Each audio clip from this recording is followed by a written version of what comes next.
En Europe ou bien dans les autres pays, on trouve des bateaux construits, par exemple, avec de la fibre de lin, avec de la Oui. fibre de bonbon, avec de la fibre de chanvre, et ainsi de suite. Mhm. Actuellement, nous, en Algérie, on est en train d'essayer de développer notre matière première. Et d'après les matières premières les plus riches en Algérie, on trouve le palmier et on D'accord. trouve l'argan.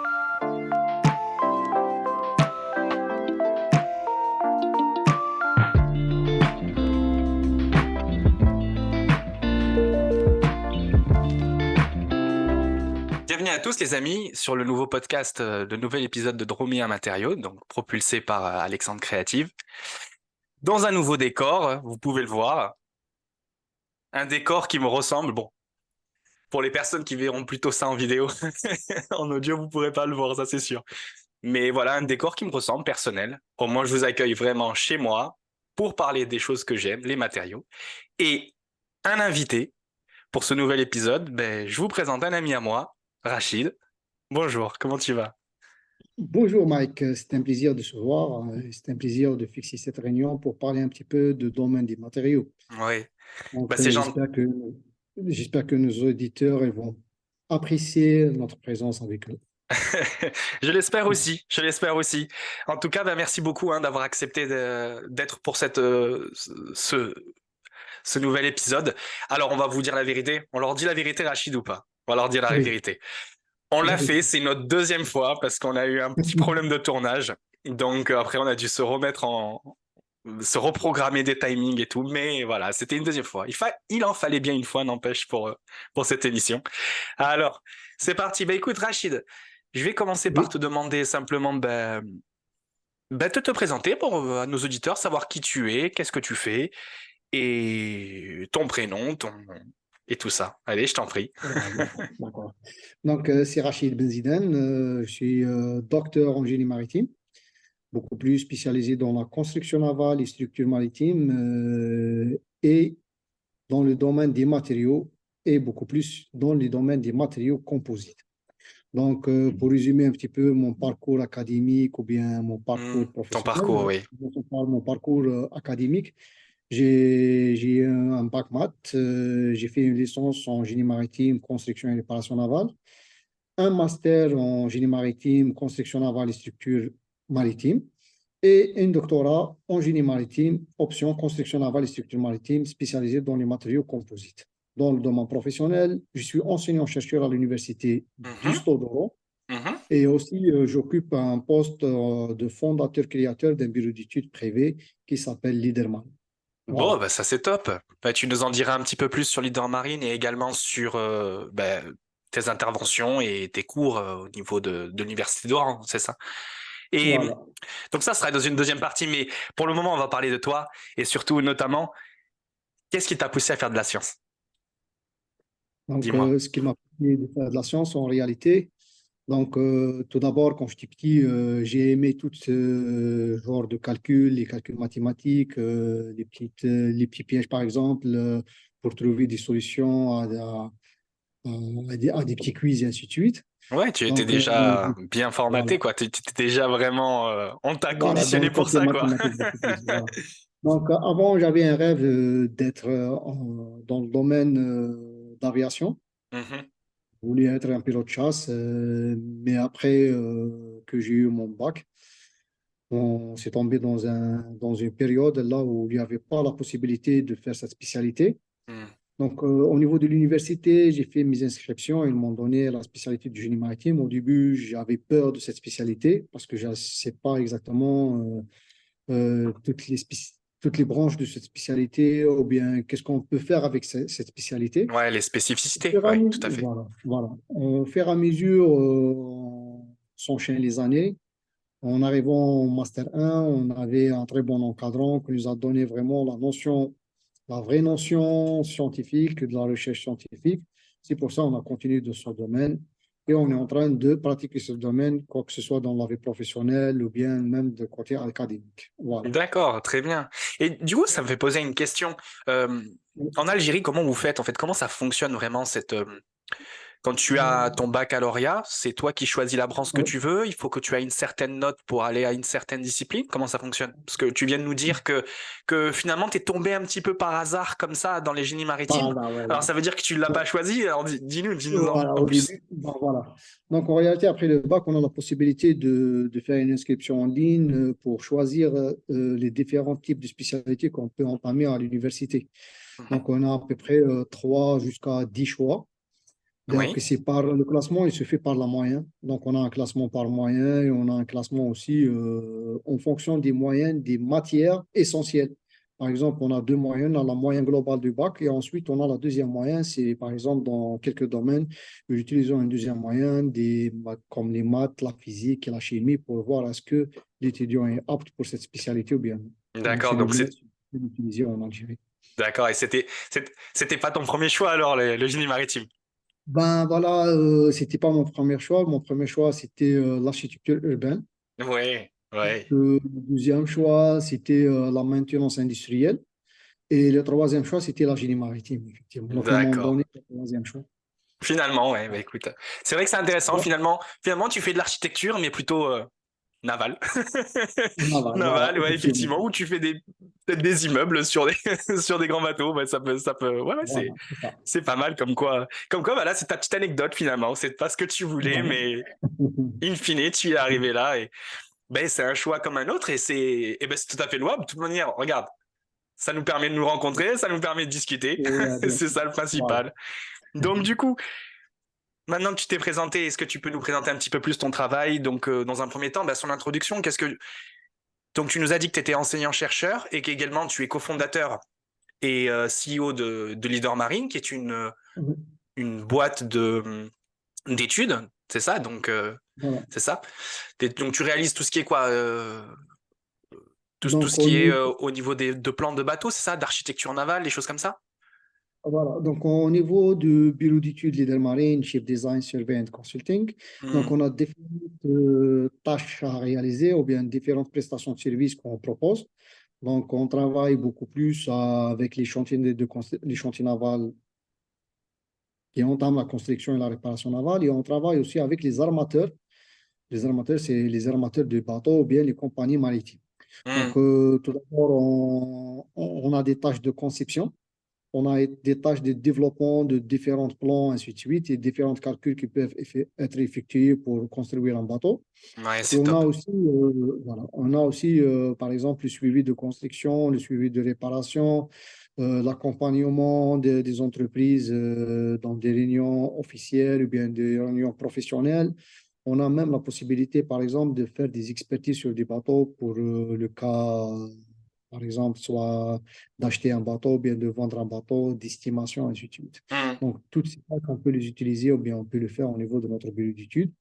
Et on s'est basé beaucoup plus sur le côté engineering, la conception, tout genre de conception des bateaux, quoi que ce soit en acier, en matériaux composites, en aluminium ou en bois aussi. Donc Ouais, c'est voilà, c'est top. Donc du coup, un peu. là, tu viens de nous dire, tu commences à nous introduire finalement une question que j'allais te poser, c'était les enjeux finalement. Donc tout ce que tu viens de Voilà. me dire, c'est ça les enjeux. Vraiment, c'est les enjeux que Voilà. tu as donc dans ta thématique. Alors c'est des enjeux que tu as plus dans ta thématique en tant que CEO de Leader Marine ou alors est-ce que tu partages aussi ces enjeux de problématiques de ton côté enseignant? Voilà. Donc, en réalité, on essaye de toujours de partager ces enjeux sur le côté académique en tant qu'enseignant, Mhm. parce qu'en réalité, on est en train de former la nouvelle génération qui va prendre le relais de la nouvelle construction. D'ailleurs, actuellement, je suis en train d'enseigner un module qui s'appelle la, la construction navale avancée. Parce que la construction D'accord. navale a connu différents changements. L'ancienne construction navale et la nouvelle construction navale ne sont pas les mêmes. On Mhm. a de la nouvelle technologie, tant que les machines CNC, les machines laser, on a différents types de procédés ont changé. Donc, on essaie d'introduire cette nouvelle technologie pour nos étudiants et de Ouais. former aussi des étudiants dans ce côté pour profiter peut-être de les recruter ou bien de travailler avec eux dans le futur. Ça, c'est top. Voilà. Ça, c'est top Donc finalement, effectivement, les enjeux qui sont là, c'est vraiment des enjeux au niveau de la conception donc de tout ce qui est conception Voilà. des bateaux. Et là, nous, switcher un peu plus aussi côté matériaux, savoir D'accord. aussi en quoi les matériaux influencent, influencent vos choix en tant que spécialiste du génie maritime.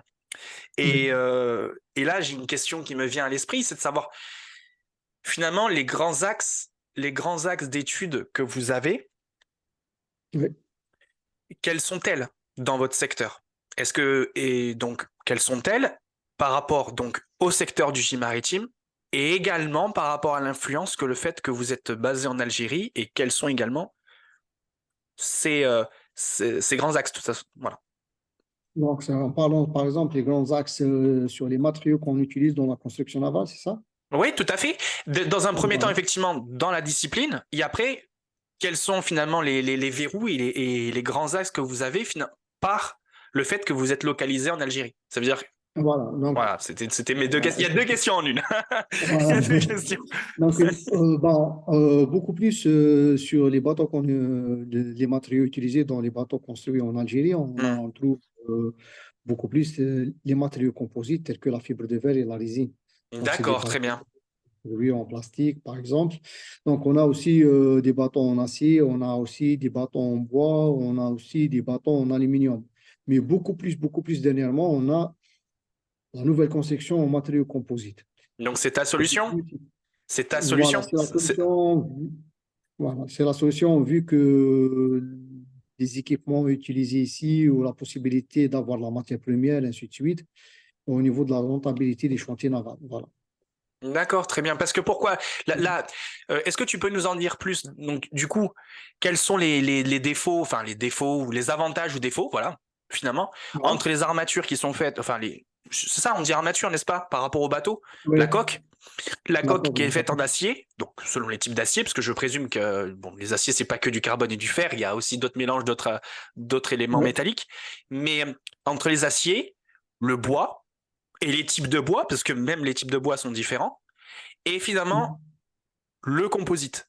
Donc là, tu viens de nous parler de la fibre de verre La fibre résine, de- mais je sous-entends que c'est polyester, n'est-ce pas? Généralement, fibre c'est de un verre, polystère. polyester. Voilà. Voilà. Donc, quels sont les enjeux finalement? Parce que là, euh, quels sont les avantages finalement des deux premiers, le bois et les aciers, et que finalement, quel est l'inconvénient qui fait que vous allez plutôt aller travailler vers des structures composites?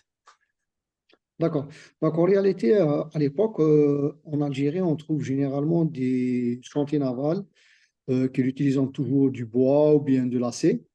On entend rarement qu'un bateau il sera réalisé en matériaux composites ou bien en plastique et appelé en plastique. Vu Ah ouais. pourquoi? Parce qu'en réalité, Tu vas froisser des c'était. gens. Tu vas froisser des Voilà. gens à dire Euh, plastique pour les polymères. Tu vas froisser des gens. Voilà, c'est dire par exemple à des gens, par exemple, on va réaliser un bateau qui est en matériaux plastiques et qu'il va naviguer et qui sera par exemple dans une mer houleuse et ça sera stable et sécurisé, ainsi de suite. C'était vraiment un truc dingue. Et c'était Oui. vraiment un truc très, très difficile à faire croire aux armateurs ou bien aux constructeurs de bateaux. Ah, tu m'étonnes. Mais avec, voilà, avec l'avancée avec l'avancée de la science, donc les armateurs ont commencé à comprendre que les matériaux composés, le matériau composite représente différents avantages, tels que par exemple la rapidité de construction, la possibilité par exemple de faire des mises à sec pour du nettoyage rapide, la Hmm. possibilité par exemple de faire des réparations sur ce matériau très rapidement. On a différents avantages, tels que la légèreté aussi. Au niveau des avantages, on trouve quelques inconvénients. Parmi les inconvénients qu'on trouve aussi, c'est en cas de fissuration, ainsi de suite, c'est difficile de le réparer. Par rapport à l'acier, il est soudable et c'est possible d'arracher une pièce et de faire une autre pièce et tout. Mais du coup, on a trouvé différents avantages dans les matériaux composites et beaucoup plus sur la réduction de la durée de construction d'un bateau. Donc, Ouais, si donc on c'est prend ça. un exemple, l'acier et le composite, dans le matériau composite, on a un moule, on peut par exemple utiliser le moule, on fait la stratification de plusieurs couches et on le refait avec des raidisseurs et on a un bateau dans 6 mois, par exemple. Hmm. Mais dans une construction en acier, on peut atteindre, par exemple, une année ou bien une année et quelques mois pour achever le même travail ou bien la même coque qu'on a réalisé dans une période de 6 mois. en matériaux D'accord. composites. Voilà. Donc finalement, ouais, donc c'est ça que j'entends. Donc moi j'entends vraiment une efficacité de rapidité, donc d'exécution, plus facile à Oui, faire, plus rapide. Mais je vois oui, le désavantage dans les composites, donc oui, à l'impact. Finalement, quand il y a un impact et fissuration, réparation, oui, c'est voilà. ça qui est difficile. Alors moi Voilà, c'est ça. j'ai plusieurs questions là à te poser parce que bon, plusieurs Oui, questions. Bon déjà, euh, allez, je vais aller directement sur celle qui me vient oui, parce que alors, c'est difficile de réparer parce que vous êtes sur des technologies thermodures, mais si vous serez sur une oui, technologie thermoplastique, avec du soudage thermoplastique, c'est facile à réparer. Enfin, ça serait oui. envisageable facilement de réparer. Ça, c'est des pistes que vous avez lancées ou pas, ou plutôt rester pour le moment dans de la technologie thermodure. Donc, actuellement, on travaille seulement sur de la technologie thermodure, mais en parallèle, on travaille sur d'autres axes de recherche au niveau de notre laboratoire à l'université, Mhm. tels que l'utilisation de différents types de matériaux, tels que la réparation, par exemple, par patch. Il y a différentes équipes de recherche actuellement.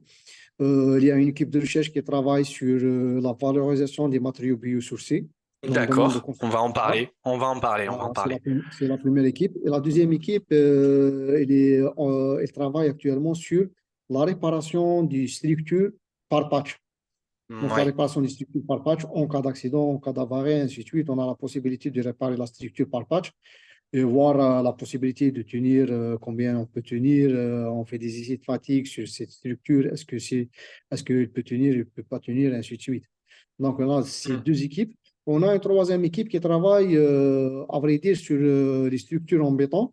Parce que même en réalité, dans le côté génie maritime, on a des structures en béton qui sont sollicitées à différents efforts.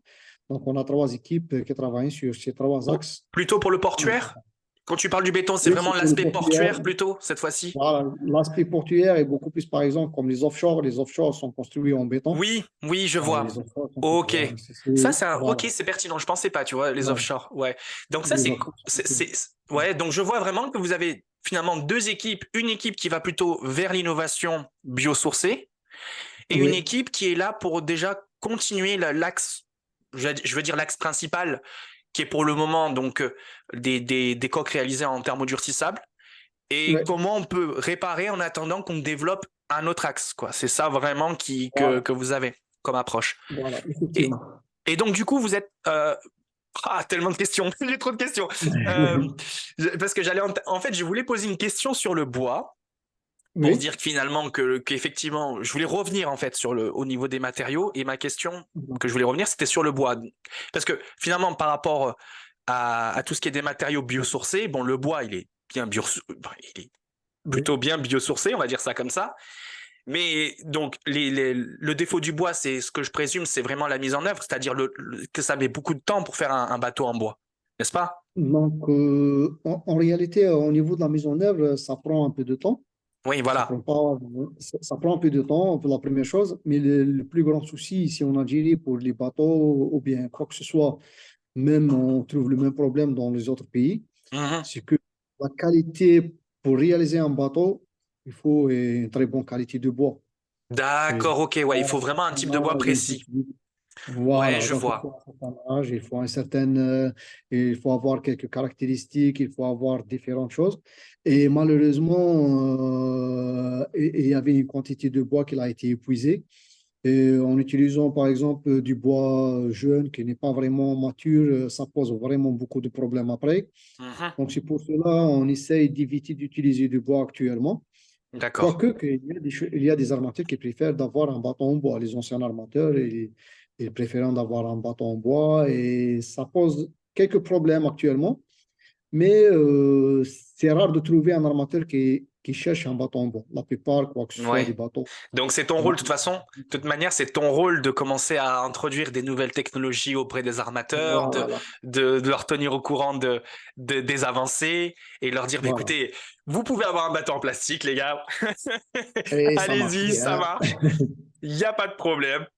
Si ça Oui, casse, on peut réparer on peut et réparer. ainsi de suite. Donc du coup, ouais, c'était une question. Bon, c'était une question un petit peu que je voulais faire un rétropédalage là-dessus. Donc du coup, je voulais continuer en fait sur la notion des matériaux biosourcés. Donc, on a D'accord. parlé du bois, mais ça, c'était pour ma question précédente. Et Mhm. là, du coup, je présume que quand tu me parles de matériaux biosourcés, tu es en train de me parler plutôt de renfort dans une matrice polymère. C'est bien ça? Voilà, Voilà, effectivement, c'est ça. voilà. Et donc, du coup, c'est autre chose qui me vient à l'esprit. Quel type de matériaux biosourcés vous utilisez en Algérie et leur choix et pourquoi faire ce choix? Voilà, c'est ça ma question. D'accord. Donc, en fait, actuellement, au niveau du biosourcé dans le domaine maritime, ces des sujets sont en cours de développement. Des sujets sont en cours de développement parce qu'en réalité, on n'a pas atteint le niveau, par exemple, pour réaliser un bateau en utilisant une fibre naturelle biosourcée d'une source algérienne à 100%. On peut D'accord, je citer par comprends. exemple, voilà, en Europe ou bien dans les autres pays, on trouve des bateaux construits par exemple avec de la fibre de lin, avec de la Oui. fibre de bonbon, avec de la fibre de chanvre et ainsi de suite. Mhm. Actuellement, nous en Algérie, on est en train d'essayer de développer notre matière première et d'après les matières premières les plus riches en Algérie, on trouve le palmier et on D'accord. trouve l'alpha. Donc, dans notre labo, dans la même équipe, on a deux sous-équipes qui travaillent sur différents matériaux. On a une équipe qui travaille sur l'utilisation du bois du palmier dattier et les fibres de palmier dattier comme renfort dans les polymères. On a une deuxième équipe qui utilise la fibre d'alpha en tant que renfort dans les polymères. Voilà. Et moi, D'accord, très beaucoup plus, bien. je travaille La fibre voilà. d'alpha, l'alpha, c'est pour ceux qui ne savent pas, c'est plutôt, c'est une plante, n'est-ce pas? Elle Voilà, c'est une ressemble plante. quoi? C'est une plante, voilà. Donc, Ok, très. elle ressemble à la tige de lin, De lin, ouais, tout à fait. bon, avec une autre couleur différente, c'est une couleur verte. Voilà. D'accord. Donc, je présume Donc, qu'effectivement, là, vous êtes dans une première passe où vous cherchez à faire des faisabilités. Vous cherchez à oui, démontrer que, effectivement, on a des performances mécaniques pour de la structure primaire, parce que c'est de la structure primaire que vous essayez de faire, n'est-ce pas? La structure voilà. primaire, je Donc, veux dire, c'est les coques de bateau. C'est la première structure qui travaille, c'est-à-dire c'est celle qui prend, qui emmagasine tous les efforts mécaniques. tous les efforts mécaniques. Donc, en réalité, par exemple, actuellement, on est en train d'essayer de développer ces matériaux pour les utiliser dans des structures secondaires. Ah, voilà, Et plutôt, après, ouais, d'accord, ok. voilà, secondaires. Et si ça marche bien, par exemple, on peut passer à les utiliser dans les structures primaires. Donc, Oui. par exemple, la première chose dans le domaine véhicule, ainsi de suite, on est en train de changer les structures secondaires, telles que, par exemple, la protection des portes, les tableaux de bord, ainsi de suite. Mais oui, La fibre de chauffée. oui. Donc, C'est pas on anodin, sait la de- question elle est pas anodine parce que effectivement Ouais. moi par expérience dans ce que j'ai travaillé, moi j'étais plutôt fibre synthétique, donc je travaille Oui. vraiment sur la fibre de carbone. Mais effectivement, tout ce qui est structure primaire, c'est carbone vert. Après, les matériaux donc, qui sont issus de donc, les fibres naturelles, on est plutôt sur les structures secondaires. C'est pour ça que je te posais cette question. C'était pas anodine, une question Oui. anodine. C'était vraiment pour te savoir si vous avez trouvé un moyen finalement de faire du primaire avec du naturel, en peut-être en rajoutant une autre charge ou un autre renfort, ou peut-être faire du cotissé, peut-être Ouais. carbone fibre d'alpha ou fibre de verre, fibre d'alpha avec des Ouais. types de structures de tissus différents, que ça soit du serger, euh, autre chose, enfin, d'autres types ou d'autres configurations comme des NCF, des choses comme ça. Voilà. Mais voilà, c'était ma question, quoi. Voilà. Donc, en revenant à cette question, en réalité, on est en train de développer d'autres matériaux, ce qu'on appelle les matériaux hybrides. Oui, Donc, les donc matériaux hybride, ouais, tout à hybrides, fait. c'est des matériaux, une couche fibre synthétique, une couche fibre naturelle. Et même, par exemple, au niveau du CRG, on trouve deux matériaux hybrides dans la même couche. Par exemple, sur au niveau du fil de trame, c'est des synthétiques ou bien fil de chêne, c'est naturel. On Mhm. est en train de développer ces matériaux, on est en train d'essayer de voir est-ce que c'est possible de les utiliser ou bien c'est pas possible de les utiliser. Beaucoup D'accord. plus parce que cette structure primaire sera directement en relation avec de l'eau.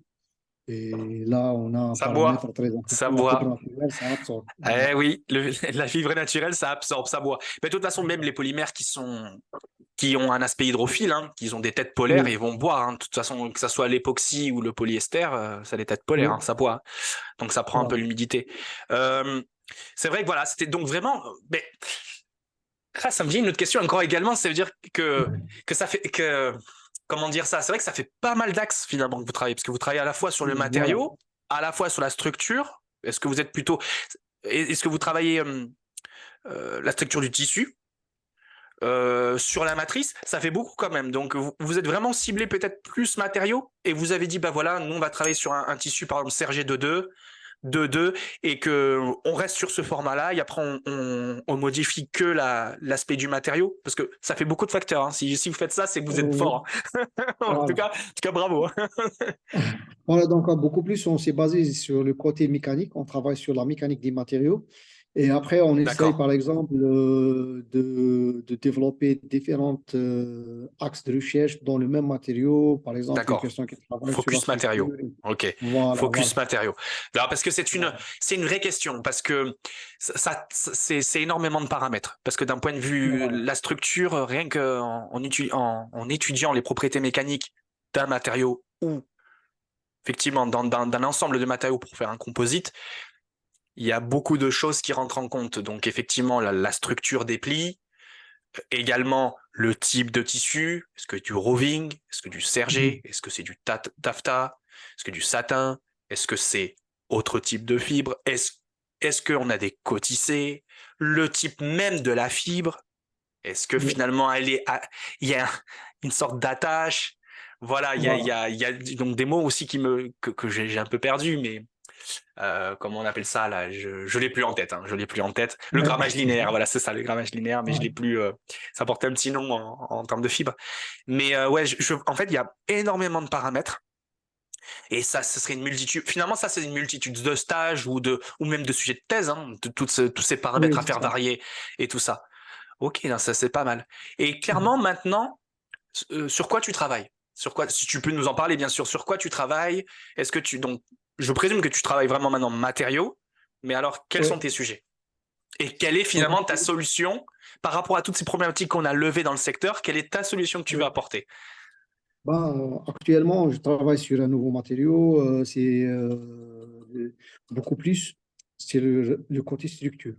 D'accord, Donc, on utilise toujours du matériau de la biofibre, mais sur les panneaux sandwich.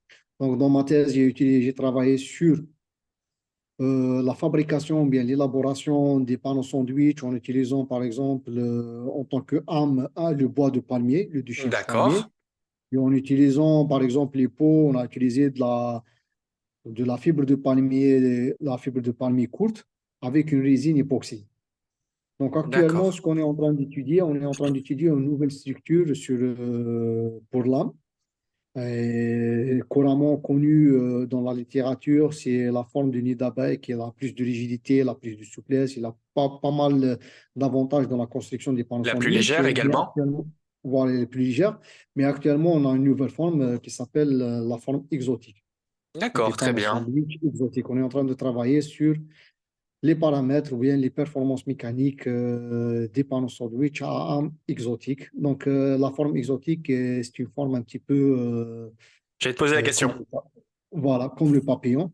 Donc, on a une symétrie entre les deux parties euh, qui représentent vraiment des paramètres assez importants par rapport au nid d'abeille. Donc, on est en train de travailler sur cette structure. Donc, c'est une structure nouvelle dans le côté recherche et même dans le côté expérimental. C'est un petit peu difficile de réaliser cette structure, par J'allais te exemple. poser la question, comment vous la Voilà, réalisez en fait? voilà. Comment est-ce que, enfin, Et comment elle est mise en œuvre? Comment tu crées une âme voilà, en bois voilà. de palmier dattier avec une structure exotique? Comment tu fais? Donc, on est en train de développer ces méthodes. Donc, d'ailleurs, au niveau, vu que c'est vraiment nouveau, il y a ma femme qui est en train de préparer sa thèse de doctorat dans ce domaine. Elle est en train de travailler sur cette Félicitations. partie. Félicitations à Voilà. elle qui se lance dans cette aventure qui est le doctorat parce que c'est pas une aventure Beaucoup de facile. travail. Ouais, tout Voilà. à fait. Donc, c'est le premier paramètre, c'est en changeant la forme ou bien la structure de l'âme. Et le deuxième Ouais. paramètre, c'est en prenant en considération un autre paramètre au niveau des pots, des panneaux sandwich. Avant, on utilise un matériau simple, un matériau quoi que ce soit isotrope ou bien stratifié. Mais là, actuellement, on est en train d'étudier l'utilisation d'un stratifié fonctionnellement graduel. Qu'est-ce que ça veut dire stratifié fonctionnellement graduel? Donc, on a différentes couches, mais chaque Mhm. couche a des propriétés mécaniques différentes par rapport à l'autre couche. Et ça, D'accord. c'est Et pour quel type d'application? donc, au niveau actuellement, pour l'application, on est en train d'étudier ces matériaux beaucoup plus pour l'absorption des vibrations, ainsi de suite. D'accord, Pour d'accord. voir, on a quelques résultats qui affirment d'avoir un très bon amortissement côté vibration. Donc, quoi que ce soit au niveau des vibrations, d'isolation, ainsi de suite. Et pour l'application, après, on essaye, par exemple, de les utiliser dans les ponts des bateaux de luxe, quoi que ce soit, par exemple, des bateaux de luxe, parce que dans les bateaux de luxe, on aura besoin de minimiser les vibrations, de minimiser aussi l'effet acoustique, ainsi de suite. D'accord, Voilà. très bien. Très bien, bah c'est pas mal, c'est encore un autre aspect, effectivement, parce que moi, dans des sujets que j'ai travaillé par rapport à l'absorption de vibrations, c'était plutôt par Mhm. l'incorporation de particules piézoélectriques Oui. qui a en capacité finalement d'absorber l'énergie mécanique et de la transformer en une énergie électrique qui est elle-même Mhm. dissipée, qui crée finalement donc une absorption de Une l'énergie absorption. pour la vibration. Ça, c'est intéressant. Oui. Et mais c'est vrai que je vois qu'il y a d'autres approches, donc ça c'est plutôt cool. Bon, j'aime bien, hein, j'aime bien toutes ces approches, mais je suis curieux pour cet effet, pour cette structure papillon, cette structure isotype. Je vais regarder ce que c'est parce que Oui. franchement, Ce bah, qui ça forme pourrait donner lieu à un exotique. petit article, hein, ça pourrait lieu à un Ah, petit article sur sur le site du podcast. Rachid, hein, tu nous expliques un peu t'as vu. l'effet papillon, j'allais dire, mais la structure Ouais. papillon, ce serait pas mal. Ce serait pas mal. Non, mais il y a pas mal de choses ça c'est intéressant. Tous ces points que tu viens de citer, c'est des points intéressants. Du coup, moi, maintenant, il y a une question qui me vient, parce que on parle beaucoup de matériaux naturels et biosourcés. Et moi, ma question, c'est de savoir est-ce que vous avez réalisé ou pas des cycles de vie de ces matériaux? C'est-à-dire finalement, donc ce que j'entends par cycle de vie, ça veut dire de Oui. la création ou la récupération de cette matière première jusqu'à cette phase de mise en œuvre et d'utilisation du matériau et de sa destruction. Et donc calculer finalement donc, son cycle de vie, c'est-à-dire pour chaque étape qu'a ce matériau, quel est son impact environnemental? Est-ce que vous l'avez fait ou pas? Vous avez commencé à Donc, étudier ou vous lancez quelqu'un bon, dessus? voilà. Donc, on a commencé à étudier, par exemple, la fatigue de ces matériaux. Donc, on a essayé de... Ouais, donc alors attention, parce que là tu me parles de fatigue mécanique, moi je suis pas en train de... moi ma question c'était Oui. vraiment savoir est-ce que vous avez... Tu peux me dire non, hein, parce que c'est quelque chose qui est... Parce que l'ACV, si tu veux, c'est vraiment une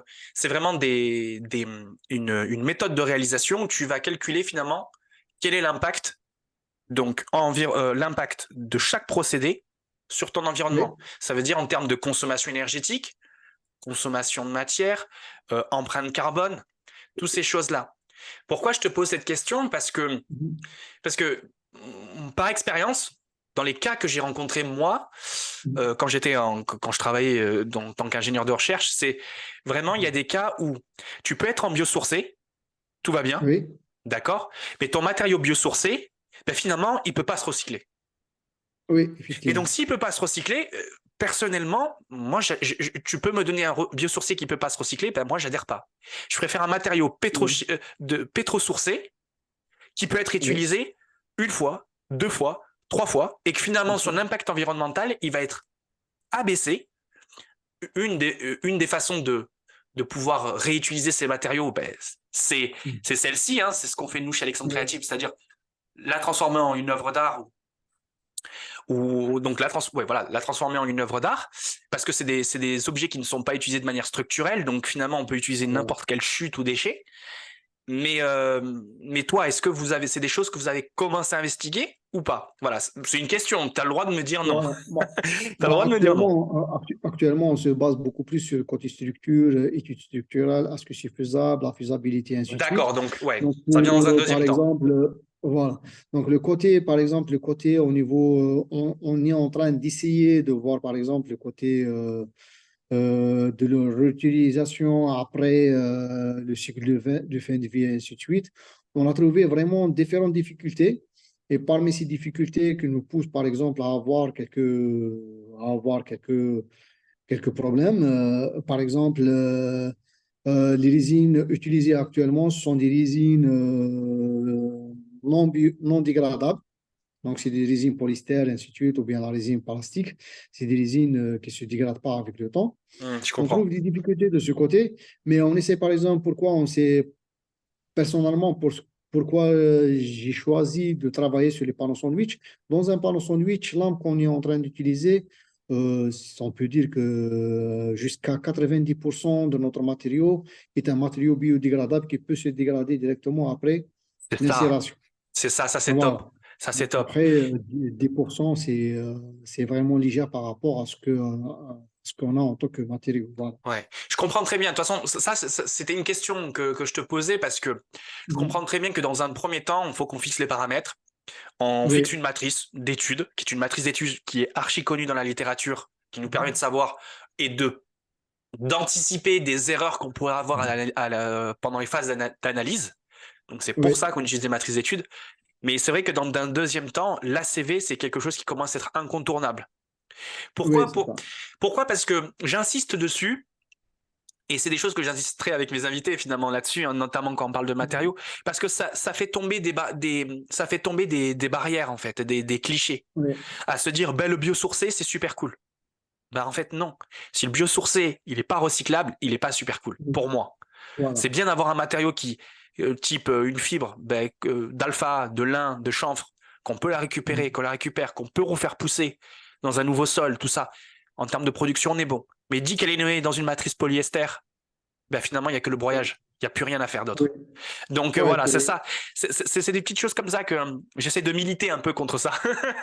Contre oui, ça, vraiment, ouais, à effectivement. sensibiliser les gens sur l'ACV, quoi. Ça, c'est super important. Super important. Ben, c'est une phase qui est. Ben, de toute façon, mais je vois que finalement, dans ton processus, c'est quelque chose que tu as déjà anticipé. Voilà. Ça se voit. Ça se voit Oui, que déjà, vous avez dit, bon, de toute façon, on n'a pas le choix, il faut qu'on commence à démontrer des paramètres.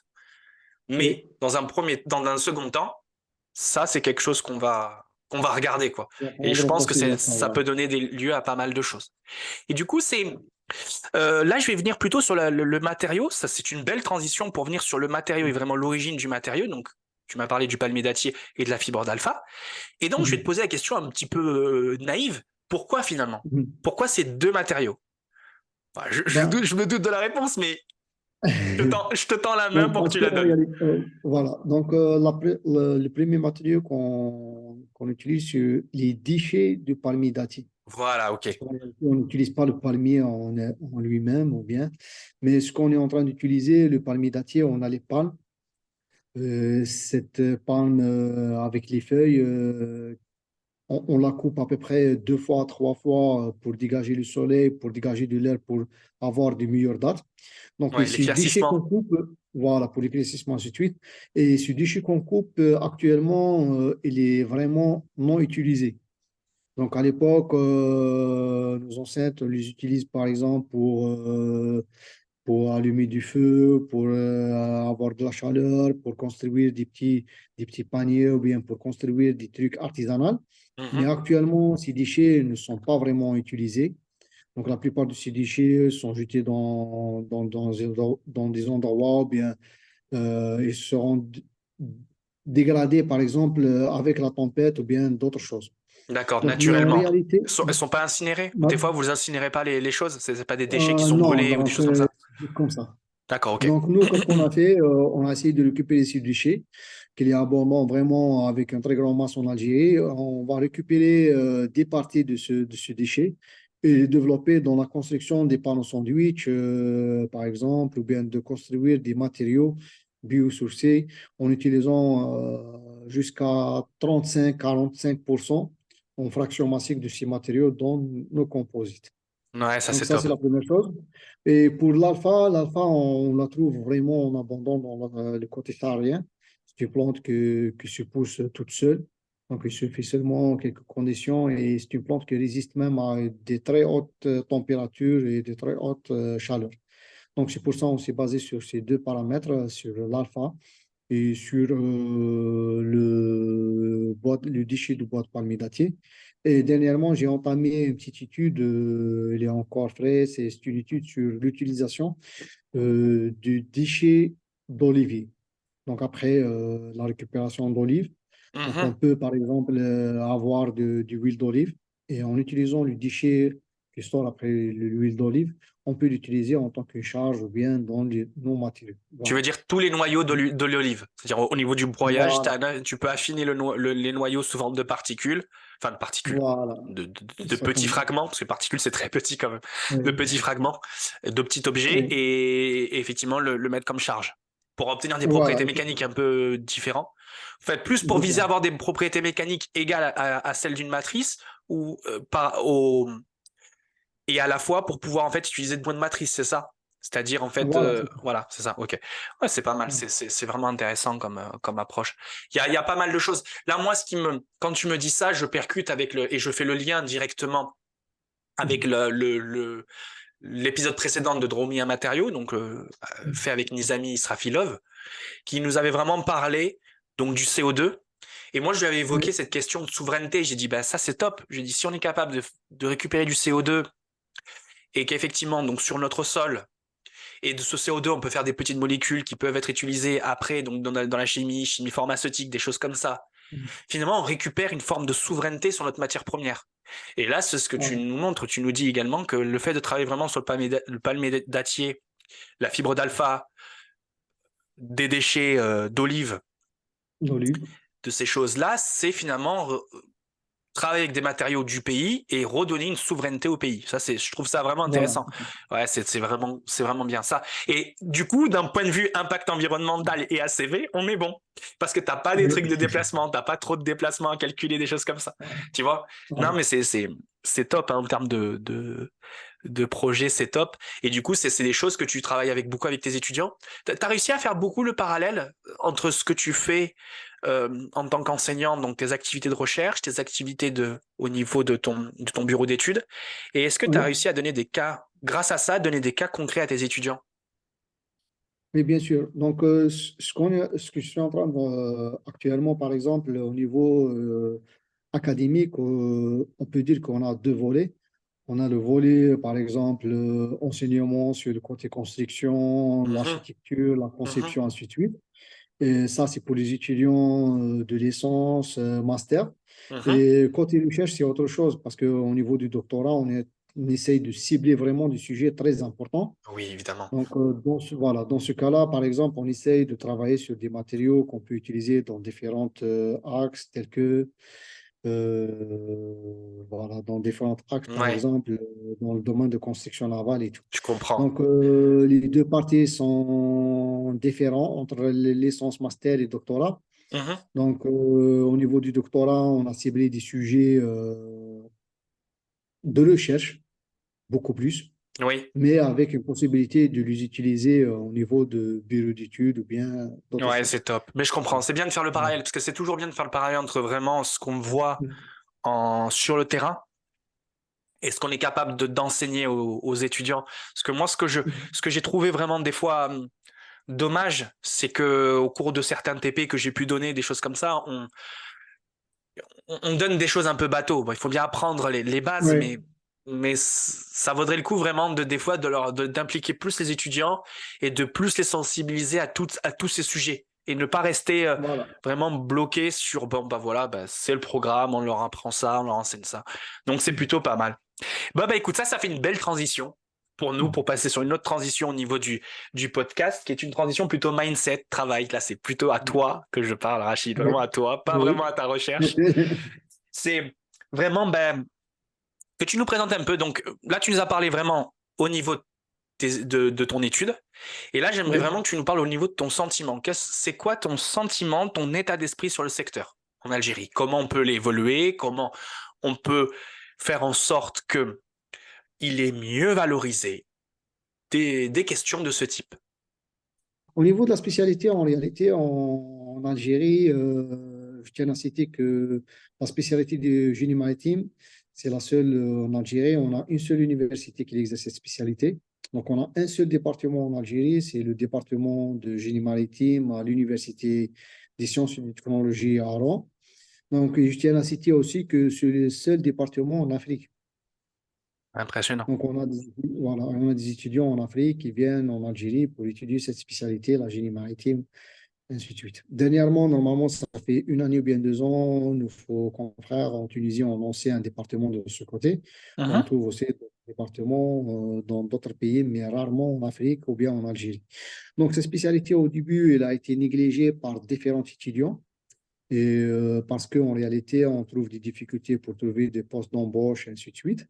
Mais grâce à l'évolution du domaine de construction navale, et même si aussi le développement de la pêche en Algérie ou bien le Ouais. développement du tourisme en Algérie, donc cette spécialité a repris un nouveau souffle et on est en train de voir que on peut réaliser des bateaux avec une échelle vraiment inattendue au début. Mhm.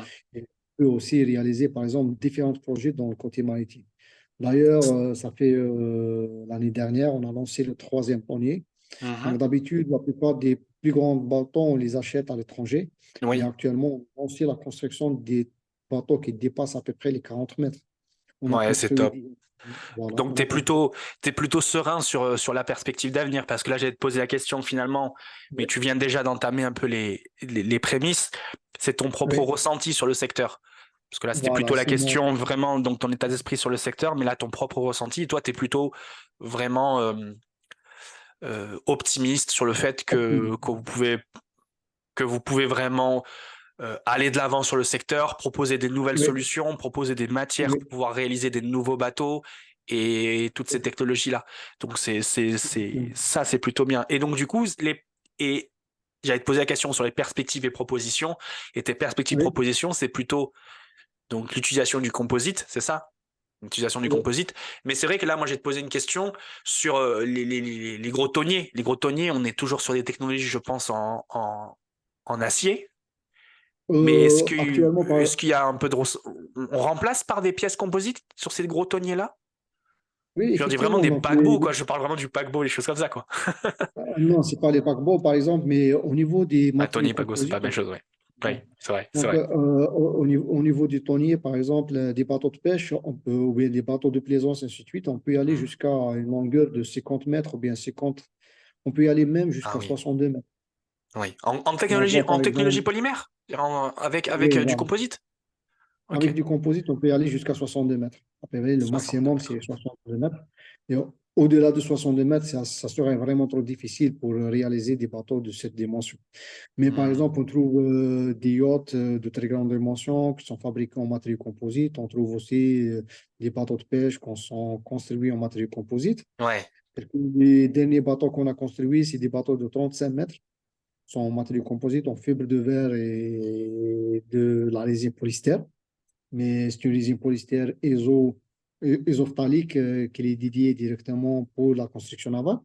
Et aussi, on a entamé la réalisation de deux projets, un tonnier de longueur de 42 mètres, toujours Mhm. en matériaux composite, et un autre tonnier de 40 mètres en matériaux composite, toujours. Donc, on a Mais la possibilité. toujours sur des technologies fibre de verre, polyester, quoi. Oui, Vous avez pas toujours. encore, parce que là, je présume que tu es en train de parler plutôt de ton côté leader marine, avec donc ton Oui, entreprise de voilà. bureau d'études.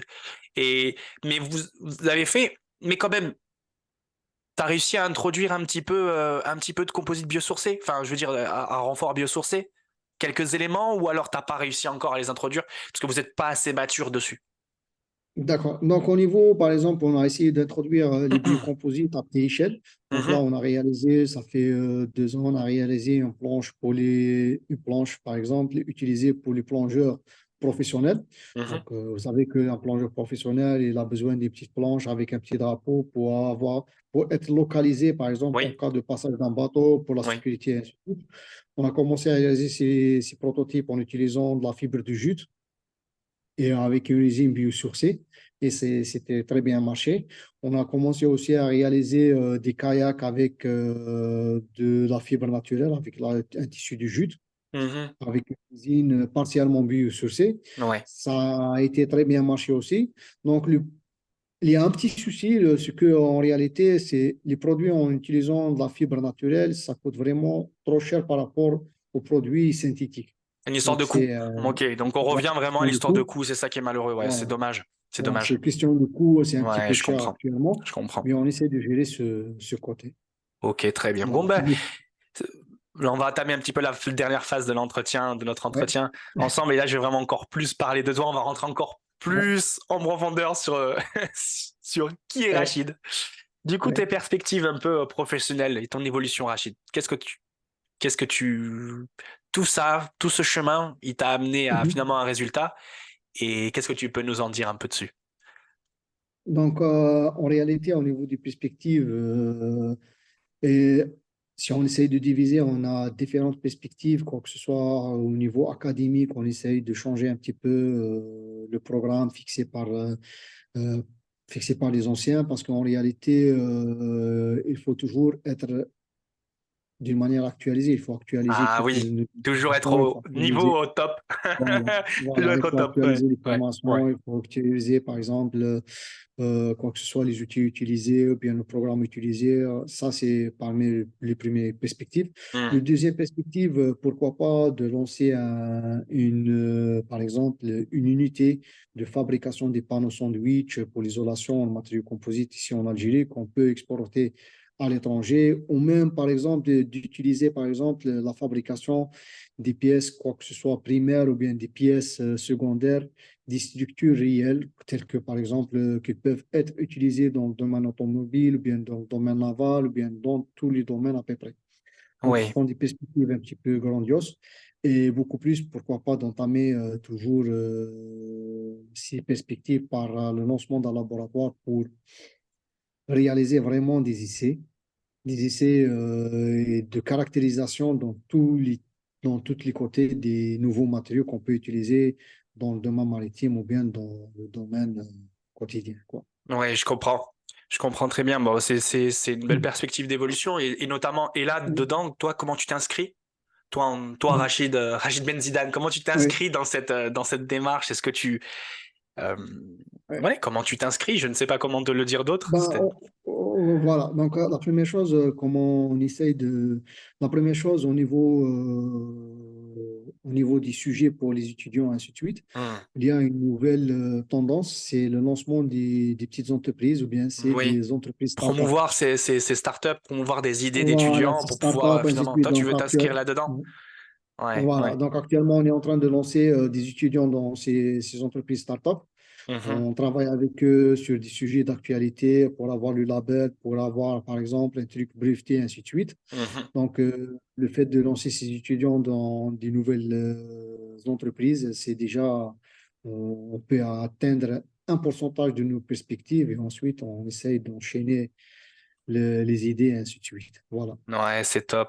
C'est top. Du coup, bah, tu as fait une très belle transition sur une autre question que j'ai te poser. C'est finalement ton Oui. petit mot. Qu'est-ce que tu pourrais te donner comme conseil, conseil avisé Mhm. euh, aux générations suivantes? Aux personnes qui se disent là, un jeune qui écoute ce podcast ou qui Oui. écoutera peut-être ce podcast plus tard, il se dit, et qui nous écoute, qu'est-ce que tu lui donnerais comme conseil pour une personne qui veut faire la même chose que nous, qui veut aller créer, créer de la science, créer de la matière? Ben voilà. Donc, le premier point, c'est qu'il faut avoir de la motivation Hmm. et l'esprit positif. Ouais. Donc, la première chose, c'est l'esprit positif, c'est le critère le plus important. Parce qu'en réalité, si on n'a pas un esprit positif, on ne peut pas entamer un truc, on ne peut pas entamer. Malgré si on va entamer un domaine, c'est difficile de relâcher parce qu'on n'a pas cet esprit positif. Hmm. Donc, la première chose, c'est d'avoir l'esprit positif parce que l'esprit positif, il nous pousse à faire des sacrifices. Il nous pousse, par exemple, d'attendre, même pour, par exemple, si on n'a pas trouvé des bons résultats la première année, la deuxième année, ainsi de suite, on essaye toujours d'avoir cet esprit positif qui nous pousse, par exemple, à réaliser notre rêve.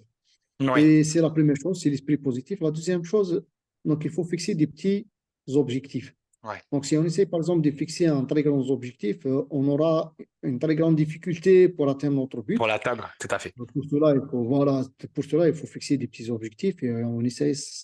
C'est comme, par exemple, monter des escaliers. C'est étage, étape par étape pour atteindre notre objectif. C'est des petits objectifs. On peut atteindre un petit objectif, ensuite un petit objectif, jusqu'en Ouais. arrivant à atteindre un très grand objectif. Ouais. De C'est séquencer les deux principes. effectivement Voilà. ouais. Donc tu veux dire effectivement de séquencer chaque étape de sa vie et de Oui, son objectif pour pouvoir atteindre chaque palier, parce que chaque palier, voilà, c'est une petite victoire, et une petite victoire, ça nous encourage à continuer sur cette voie. Ouais, voilà, c'est beau, hein, effectivement, c'est c'est ça. une très, C'est ça. très belle chose. Et étant donné qu'on est dans un podcast matériaux, j'allais te poser Oui, la fameuse question redoutable. Rachid, si tu étais un matériau ouais. et que tu devais te construire, te créer, tu étais un matériau, lequel serais-tu? Donc, en réalité, au niveau du choix, si je serais un matériau, quel type de matériau je serais? Oui. Donc, en réalité, je choisirais un matériau qui sera un matériau hybride Mhm. entre deux matériaux. La plupart des matériaux hybrides, ce sont des matériaux composés de deux types de matériaux, bien plus. Tout à fait. Moi, je dirais que, par exemple, je dirais un matériau hybride tel que l'aluminium et le matériau composite qui sera utilisé dans les avions, ainsi de suite. Pourquoi? Parce qu'en réalité, dans les avions, on trouve ce mélange de matériaux, l'aluminium et la fibre de carbone résine. Donc, l'aluminium qui présente une certaine souplesse, il est facile à déformer, ainsi de suite.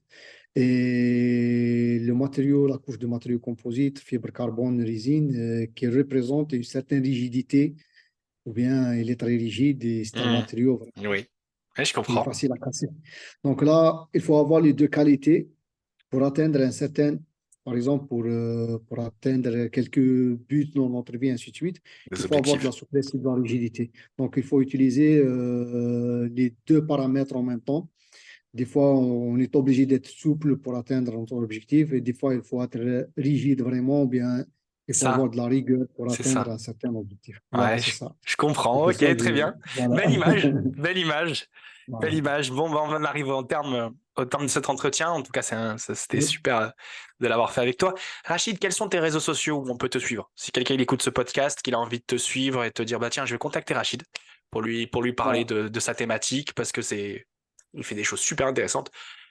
Sur quel réseau social on te suit? Ben, j'ai un compte LinkedIn, j'ai une Oui. page professionnelle aussi LinkedIn.